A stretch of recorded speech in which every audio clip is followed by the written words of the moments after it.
As much as, I want to subscribe to the Dave Ramsey camp of just, pay $10,000 for the clunker, like, I'm sorry, like, it sucks doing that. And I've had the clunker vehicle before, and I'm telling you, I'll never want to do it again, because I'm at a point now where I don't want to deal with the headache and the hassle, and I have my crews dealing with the headache and the hassle of a piece of crap truck. So in this video, I want to explain why I've never used credit cards my entire adult life, and I want to explain why I'm now going to use a credit card. Let me start off by saying I don't necessarily subscribe to the debt is dumb camp. I want to share my insights into how I use debt, and it will probably give you some perspective on why I have stayed away from credit cards for so long. So whenever I was going through college, I actually opened up a credit card. I was like 20 years old at the time, and I was working for State Farm. And what I did is I was told, hey, you need to go ahead and get a credit card so you can start, building your credit. And we've all heard that, so that's what I did. I got a State Farm credit card, and it had a small limit on it, maybe like $2,000 or $3,000. But anyways, I started using that card, and I know that I was supposed to be making payments on it, but I think I had accumulated the balance to just over $1,000. And I remember sitting down. I got my my account statement one day, and I remember just looking at the balance of that $1,000 there, and here's the light bulb moment that went off for me. I looked at this balance, and I said, I have a $1,000 balance here on this credit card, and I have absolutely nothing to show for it. Meaning that it was all just consumer debt. There was no asset that I had purchased with that credit card. There was nothing that was an investment in myself that I had purchased with that credit card. It was dumb things, like it was groceries or food or gas or just whatever, and I had accumulated this balance. And here was the kicker for me. I had this moment where I realized I have to pay this off, and I have nothing to show for this. Like, it was all spent on some clothes, I'm sure, just random stupid stuff. And I made a decision right there in that moment. I said, I don't want a credit card, and I don't want to buy stuff that I can't get out from underneath. So think about it this way. If I had taken that credit card and had bought a thing, for $1,000, some type of a tool or some type of an asset, even though that asset or that tool may have depreciated in value a little bit, I could have sold that thing. I could have sold that tool and then got out from underneath this credit card debt. But unfortunately, that's not how credit cards are used. Credit cards are used to fund lifestyles, to make everyday purchases. I understand that, but I had $1,000 worth of debt, and I had nothing to sell to get out from underneath that debt. So I told myself at that point, moving forward, for any purchase at all, I would just be using my own debit card. And for 20 years, that has served me very, very well. Me and my wife, neither one of us have had credit cards, and we've managed just fine. Debit card works great. Now again, I want to circle back to, I don't subscribe to the debt is dumb camp. In fact, I have family members, and I know some very smart people who use credit cards very wisely, but I know myself, and I know that for me, it just made more sense to just use my debit card for most all of our purchases. The only appeal of a credit card to me is my crew having access to a gas card or something that they can make business purchases with. Basically taking me out of the mix of having to always be present to pay for gas, to pay for shop supplies, to pay for those things. It sure would be convenient to just have a business credit card that they could use or that my supervisor could use, which that is exactly what I am doing this year. I do have a credit card that I'm going to be using, and it's going to be used for gas purchases and then basic business purchases. That is one thing that I wanted to fix this year, was kind of taking me out of the mix of constantly having to be present to make those simple purchases every single week. So how do I go about using debt, not only in my business, but in my personal life?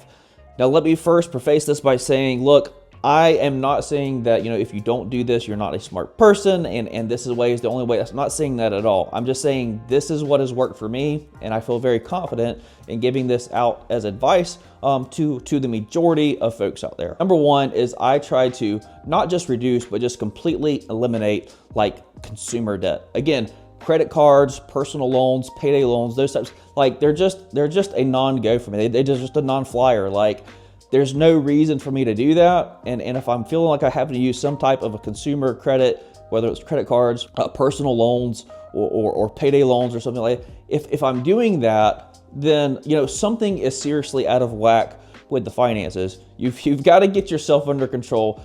So that is my opinion on general consumer debt. Like, it's just not a good thing in general to put things on credit. When am I okay using credit or using debt to fund big purchases? For example, if you have, let's say, $30,000 or $40,000 of cash sitting in the bank, and you need to buy a new vehicle for your family, like, is it wise to like drain your cash of $30,000 to fund that vehicle? Probably not. Like, but maybe if you have $200,000 in cash, yeah, it's fine to come off 30 grand to buy a vehicle for your business or for your spouse.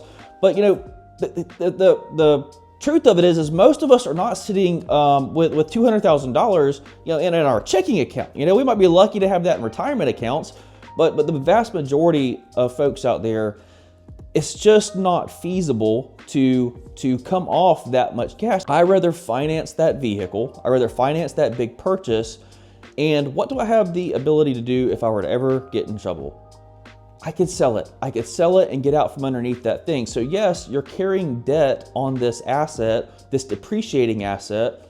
But if the worst comes to worst, and like, man, I'm having problems making the payments on this thing, you can sell that thing, okay? And you are going to relieve yourself of the majority of that financial obligation. Now, before you come at me and saying, yes, that thing is going down in value, so you're going to take a loss in depreciation. Yes, I understand all that, but I want you to understand the concept of utilizing debt in a way that you can sell whatever it is that you are financing to get out from underneath it if you have to. You go rack up $10,000 on a credit card to go take a vacation, to the Switzerland or go skiing in the Alps or whatever. Like, that's a great memory. But guess what? When you come home, like, you're going to pay the piper, on $10,000 plus about 20% interest on that thing, right? So my point being is, like, you can't sell your vacation and get out from underneath that. But, if you had an asset that you were buying with debt, you can sell that thing and then get out from underneath those payments. Okay, so number one is I avoid all consumer debt. And again, to me, consumer debt is personal loan stuff, credit card debt, and then, like payday loans. Like, just that's a no-fly for me.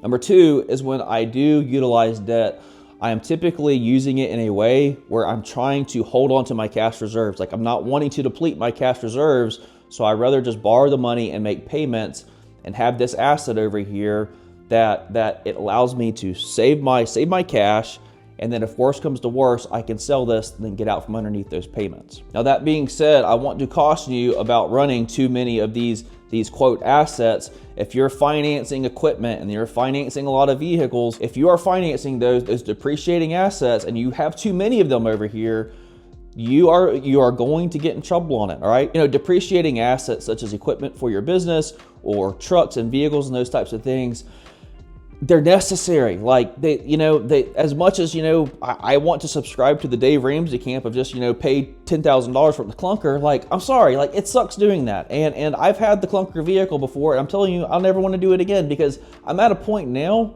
where I don't want to deal with the headache and the hassle, and I have my crews dealing with the headache and the hassle of a piece of crap truck. I'd rather avoid consumer debt, only use debt in a way that allows me to get out from underneath it by financing tools or depreciating assets. And number three, you just don't want to have too many of those things lined up on debt, man.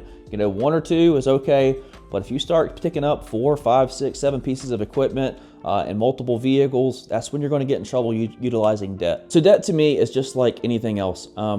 In moderation, it can be useful. In excess, it is going to be your demise. Insert literally anything, food, alcohol, taking time off from the gym, like all that's fine. Like a little bit is okay, but a lot, not a good thing. I hope that you made it through the end of your 2024 season without being lured into buying a bunch of crap that you didn't need for your business.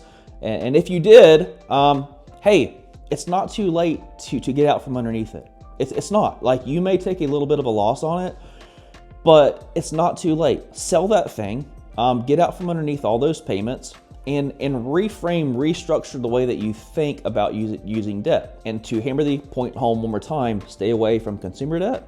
Only finance things if you are trying to preserve your working capital, and don't finance too many things. I mean, those three things, that is, in general, that is a really, really good strategy for utilizing debt in moderation. But I am using a credit card for my business this year. The first time ever we'll be using a credit card for Florida Turf Pros. And the first time I've used one in 20 years, but it's simply a way for my crew supervisor to purchase gas, edger blades, shop supplies, and stuff without having to me be the bottleneck for those purchases. What are you guys doing for your business? Are you doing like a 2% cash back gas card, or 1%, or what kind of card are you using down at the bottom? I will let you know what I am using. I'm getting 2% cash back on gas purchases, and I'm hoping that's like 99% of what we use this card for. Let me know down in the comment section what you are using for your business. I always enjoy scrolling through them and reading and learning from you guys. Hey, y'all take care. Hope you have a great week.